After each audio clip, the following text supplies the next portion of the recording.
کہ حکیم صاحب کا بیان ہے کہ یزید فاسق فاجر نہ تھا، اس کو برا نہ کہا جائے، اور سیدنا امام حسین رضی اللہ تعالیٰ عنہ کو اس کے یہاں جانا نہیں چاہیے تھا، کیوں گئے، اور یہ ملکی جنگ تھی۔ یہ ایک بندے کا عقیدہ لکھ کے اعلیٰ حضرت رحمۃ اللہ علیہ سے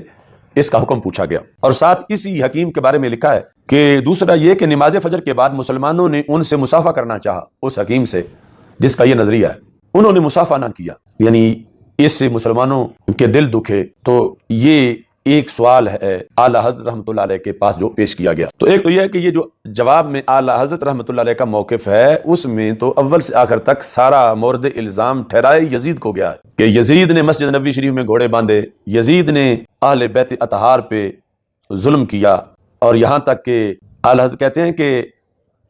مدینہ طیبہ کی پاک دامن پارسائیں 3 شبانہ روز اپنے خبیث لشکر پر حلال کر دیں، یعنی وہ یزید کا جو مدینہ منورہ پہ حملہ تھا، رسول اللہ صلی اللہ علیہ وسلم کے جگر پارے کو 3 دن بے آب و دانہ رکھ کر ماں ہمراہیوں کے تیغ ظلم سے پیاسا ذبح کیا، مصطفیٰ صلی اللہ علیہ وسلم کی گود کے پالے ہوئے تنے نازنین پر بعد شہادت گھوڑے دوڑائے گئے، یعنی سیدنا امام حسین رضی اللہ تعالی عنہ کے تمام استخوان مبارک چور ہو گئے، سر انور کے محمد صلی اللہ علیہ وسلم کا بوسہ گا تھا کاٹ کر نیزہ پر چڑھایا اور منزلوں پھرایا، یعنی یہ مظالم بیان کیے، اور ان میں یعنی ہر چیز کی جو تفصیلی نسبت ہے وہ ساری یزید کی طرف کی، اور پھر کہا کہ پھر اس خبیث کے دربار میں خواتین اہل بیت کو لایا گیا۔ تو یہاں یہ جو اس کا سوال ہے اس کے اندر کیا کیا باتیں کی گئیں، ان باتوں میں ایک یہ ہے کہ یہ ملکی جنگ تھی، ملکی جنگ تھی، یعنی یہ کوئی جہاد فی سبیل اللہ نہیں تھا، یہ کوئی دین کی حفاظت نہیں تھی، اس قائل کے باوجود یہ ایک ملکی جنگ تھی، اور ساتھ جو ہے وہ آگے یہ کہ وہ بندہ لوگوں سے مصافحہ بھی نہیں کرتا۔ تو اعلیٰ حضرت رحمۃ اللہ علیہ نے اس کا ذکر کر کے جس وقت بات کی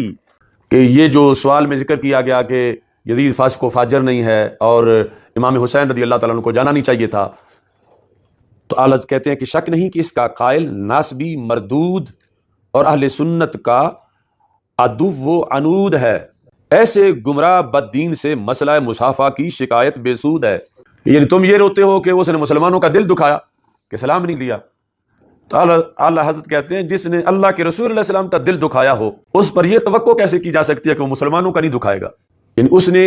اللہ تعالیٰ کے رسول صلی اللہ علیہ وسلم کا دل دکھایا، اس حکیم نے جس کے بارے میں مسئلہ پوچھا گیا، اور اس نے سیدہ فاطمہ الزہرا رضی اللہ تعالی عنہا کا دل دکھایا، اور اس نے حضرت مولا علی رضی اللہ تعالی عنہ کا دل دکھایا ہے۔ اب یہ الفاظ جو اعلیٰ حضرت رحمۃ اللہ علیہ نے یہاں استعمال کیے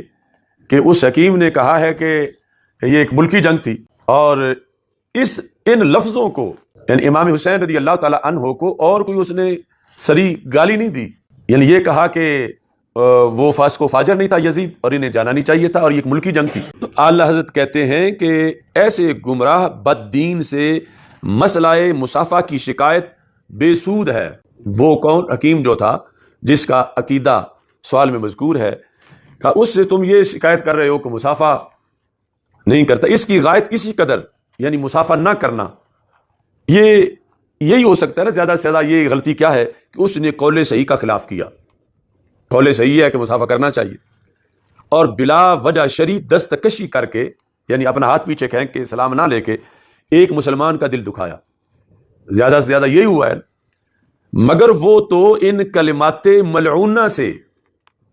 اب سوال میں جو کلمات ہیں کہ جن کے اندر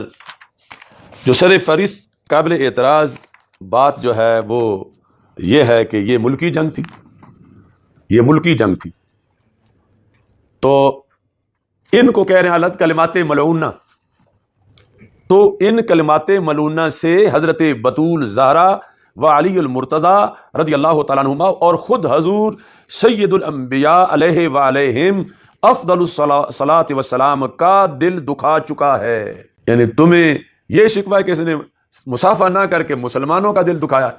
یہ تو اپنے ان بکواسات کی وجہ سے، کلمات ملعونہ کی وجہ سے، کہ جس میں اس نے کہا کہ یہ ایک ملکی جنگ تھی اور اس پس منظر میں امام حسین رضی اللہ تعالیٰ عنہ کا وہاں جانا اس نے ذکر کیا، تو اس پر اعلیٰ حضرت رحمۃ اللہ علیہ کا یہ موقف ہے کہ جس نے یہ بات کی وہ اتنا کم بخت انسان ہے کہ جو رسول پاک صلی اللہ علیہ وسلم کا بھی دل دکھا چکا ہے، یعنی حضرت سیدہ فاطمہ رضی اللہ تعالیٰ عنہ کا، حضرت مولا علی رضی اللہ تعالیٰ عنہ کا، اور خود حضور سید الانبیاء علیہ وآلہ افضل الصلاۃ والسلام کا دل دکھا چکا ہے، اللہ واحد و قہار کو ایذا دے چکا ہے۔ تو یہ الفاظ اصل خلاصہ ہیں سارا سوال کی وضاحت کا، یعنی اعلیٰ حضرت رحمۃ اللہ علیہ کا اس حد تک یعنی موقف ہے یزید کے مقابلے میں کہ اس کی اتنی سی حمایت جیسے اس قائل نے کی ہے، اس حمایت کا، اور امام صاحب کے بارے میں، امام حسین رضی اللہ تعالیٰ عنہ کے بارے میں صرف یہ کہنا کہ ملکی جنگ تھی، یہ کیا حملہ ہے کہ اتنا بڑا کہ اس سے حضرت فاطمہ رضی اللہ تعالیٰ عنہ کا دل دکھایا گیا ہے، حضرت مولا علی رضی اللہ تعالیٰ عنہ کا دل دکھایا گیا ہے، خود رسول پاک صلی اللہ علیہ وسلم کا دل دکھایا گیا ہے، بلکہ اللہ تک مسئلہ پہنچا ہے کہ اللہ تعالیٰ کو ایذا دی گئی ہے۔ اور اس کے بعد آپ نے لکھا والذین یؤذون رسول اللہ لہم عذاب علیم، جو اللہ اور اللہ کے رسول صلی اللہ علیہ وسلم کو اذیت دیتے ہیں ان کے لیے دردناک عذاب ہے۔ ان الذین یؤذون اللہ ورسولہ لعنہم اللہ فی الدنیا والآخرہ وأعد لهم عذابا مہینا۔ تو یہ مزاج ہے اعلیٰ حضرت رحمۃ اللہ علیہ کا۔